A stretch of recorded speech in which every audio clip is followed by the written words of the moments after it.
大家好，今天我们要介绍这台我们家新入库的2018年 Mondeo Wagon 汽油版本，目前里程实跑94000公里，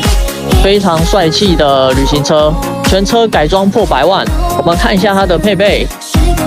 还有摸门解锁、电责盲点、电动记忆座椅、换挡拨片、快控定速，还有双区恒温空调和双前座的电热椅，内装保持得非常漂亮。我们看一下它的后座，后座的部分空间非常大，还有后座出风口和大天窗。我们看一下它的后车厢，后车厢的部分有电尾门，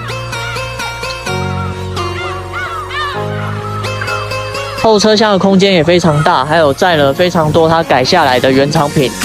那对这台